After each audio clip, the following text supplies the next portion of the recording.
ओम श्री गुरु सत्ताई नमः। सभी को प्रणाम। पिछले वीडियो में हमने सुना आत्मिक प्रगति का प्रथम चरण है आत्मज्ञान, आत्म प्रेरणा, आत्मबोध, और ये सद्गुरु की कृपा से ही प्राप्त होता है।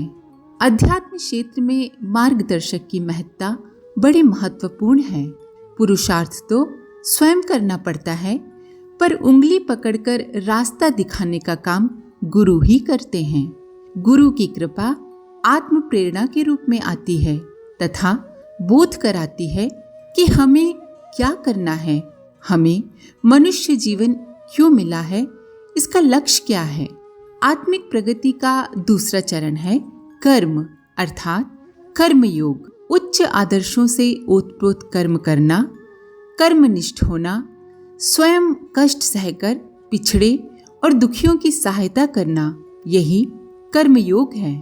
आध्यात्मिक प्रगति का प्रथम चरण आत्मज्ञान जब दूसरे चरण कर्मनिष्ठा के साथ संयुक्त हो जाता है तो मनुष्य अपने जीवन को सार्थक बना लेता है। सृष्टि को सुव्यवस्थित बनाने के लिए ईश्वर के द्वारा जो भी कुछ दिया गया है उसे कर्मयोगी के नाते संभाल संजो कर रखने का दायित्व हर मनुष्य का है। जो इसमें सफल होता है वो उतना ही श्रेय का भागी होता है, सम्मान पाता है और दूसरों के लिए प्रेरणा स्रोत बनता है। आइए इसी क्रम को आगे बढ़ाते हैं। विकास क्रम बढ़ता है तो ज्ञान के साथ कर्म जुड़ता है। आध्यात्मिक प्रौढ़ता आती है तो कर्म के अतिरिक्त भावना की उमंगें भी उभरती हैं। जैसे जैसे मनुष्य का आध्यात्मिक विकास होता है वैसे वैसे उसे मात्र ज्ञान से या कर्म करने से संतुष्टि नहीं होती, उसमें दूसरों की सेवा भलाई करने की इच्छा भी उत्पन्न होती है। ज्ञान, कर्म और भक्ति की त्रिवेणी ऐसी ही है जैसे गंगा में यमुना का मिलन और इससे कुछ ही आगे उनके साथ सरस्वती का समन्वय। ज्ञान गंगा है, कर्म यमुना है और भक्ति सरस्वती है। यदि ज्ञान और कर्म का संयुक्त अभ्यास सही दिशा में चल रहा होगा तो उसमें भक्ति का उभार होगा ही। आत्म विकास की प्रवणता में ज्ञान कर्म के साथ भक्ति का नया उभार अवश्य उमगता है। सद्ज्ञान प्रेरित कर्मों में भावना का समावेश आध्यात्मिक परिपक्वता का चिन्ह है। यह आध्यात्मिक प्रगति की चरम सीमा है। भाव संवेदनाओं, श्रेष्ठता की उमंगों के जीवन में समावेश का अर्थ है श्रद्धा को, ईश्वर विश्वास को अपने अंतःकरण में स्थान दे देना। ज्ञान व कर्म को जिस व्यक्ति ने अपने जीवन में सत प्रयोजनों से जोड़ दिया हो, भक्ति की भाव तरंगे स्वतः ही उसके ऊपर उमड़ आती हैं। ज्ञान कर्म भक्ति की ये त्रिवेणी व ऐसा तीर्थराज हम सबके अंदर विद्यमान है जिसमें स्नान कर हम अपने जीवन को कृतकृत्य बना सकते हैं। कौशल राज प्रसेनजित ने परिव्रज्या धर्म ग्रहण किया। उन्हीं दिनों गौतमी ने भी भिक्षु संघ में प्रवेश किया ही था। महिलाओं को साधना प्रशिक्षण देकर उन्हें कार्य क्षेत्र में उतारने का दायित्व उन्होंने लिया था। प्रयास उनका ये था कि राजा की बहन सुमना भी परिव्रज्या ग्रहण कर लें, किंतु उनके इस भावावेश को तथागत ने विराम देकर समझाया। पहले उसे गृहस्थ धर्म का परिपूर्ण निष्ठा के साथ पालन करने दें। वहां रहते हुए भी वो जो सेवा कार्य कर लेती है वो अपने आप में काफी है। धीरे धीरे इस कर्म निष्ठा से जब भावनाएं उभरेंगी तो वो स्वयं ही परिव्रजा ले लेगी। कालांतर में ऐसा ही हुआ। सुमना अपना दायित्व पूरा कर परिव्राजक बनी और गौतमी से भी श्रेष्ठ स्तर पर प्रतिष्ठित हुई। वस्तुतः आध्यात्मिक परिपक्वता आने पर स्वतः ही वह स्फुरना उठने लगती है जो व्यक्ति के जीवन की दिशा बदल देती है। क्रमिक सोपानों पर चढ़ते चढ़ते ही वह स्थिति आती है जब मनुष्य ईश्वर भक्ति को सही अर्थों में समझ पाता है।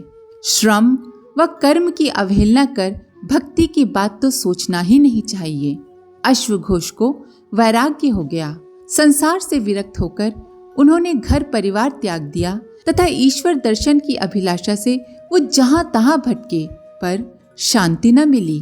कई दिन अन्न के दर्शन न होने से भूखे और थके हुए अश्वघोष एक खलियान के पास पहुंचे। एक किसान शांत व प्रसन्न मुद्रा में अपने काम में लगा था। उसे देखकर अश्वघोष ने पूछा, मित्र, आपकी प्रसन्नता का रहस्य क्या है? ईश्वर दर्शन। किसान ने संक्षिप्त उत्तर दिया, मुझे भी उस परमात्मा के दर्शन कराइए। विनीत भाव से अश्वघोष ने याचना की।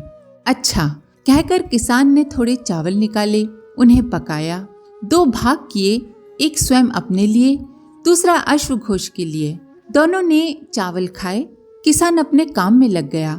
कई दिन के थके होने के कारण अश्वघोष सो गए।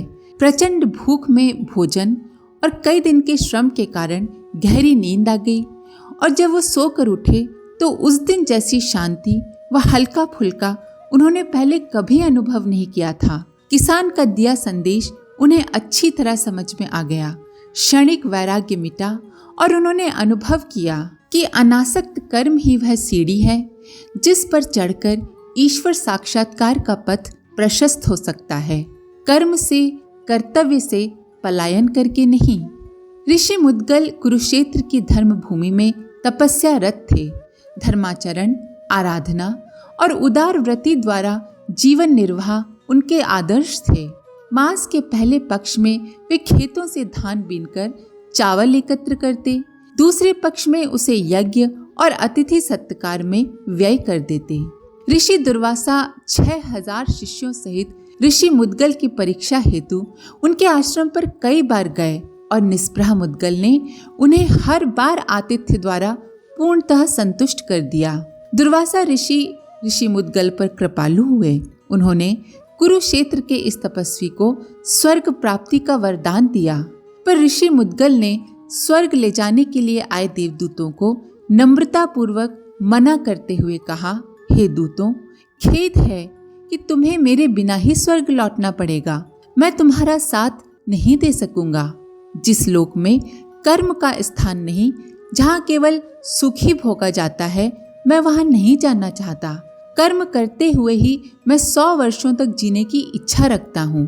मुझे अपना ये कर्मलोक धरती ही प्रिय है, जहाँ कर्म साधना व भक्ति के अवलंबन द्वारा मैं निर्वाण प्राप्त कर सकता हूँ। तपस्वी मुद्गल मृत्यु लोक में ही लोक मंगल के लिए चिर साधना करते हुए निर्वाण को प्राप्त हुए। ये भारत की आर्ष परंपरा रही है कि मनुष्य ज्ञान अर्जित करने के बाद कर्म भूमि में कदम रखते थे।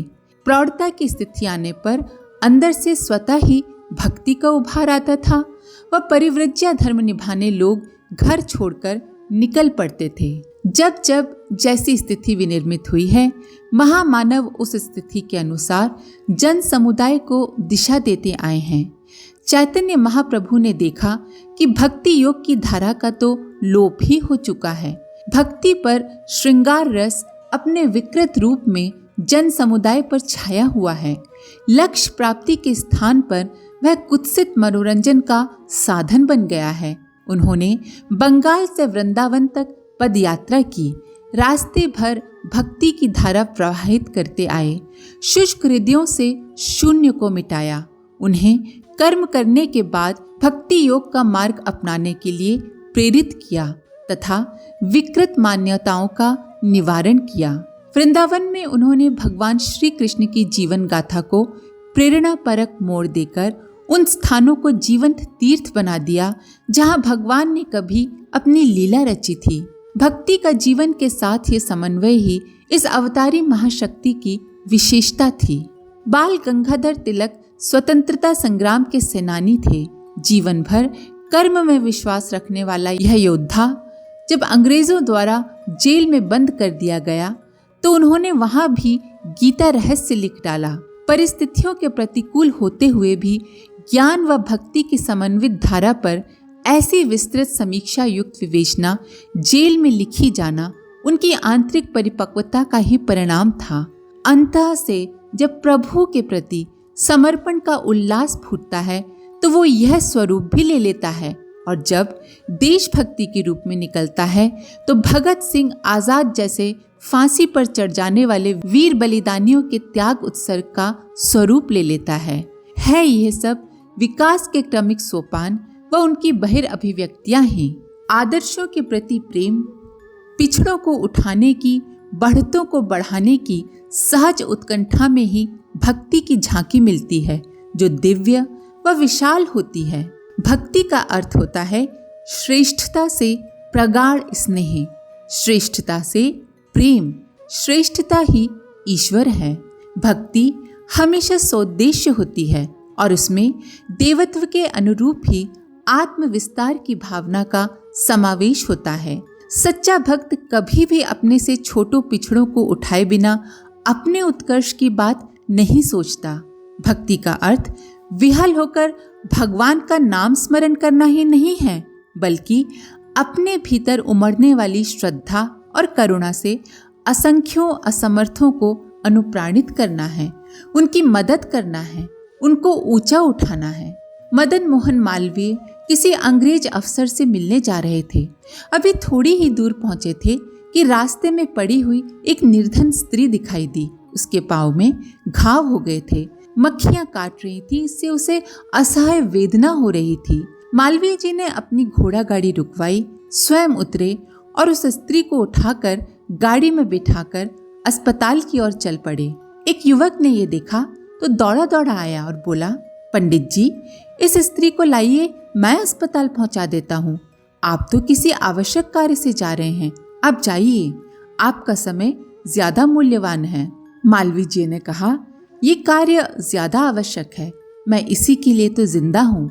ये कहकर उन्होंने गाड़ी आगे बढ़वाई और उस स्त्री को स्वयं अस्पताल पहुंचा कर आए।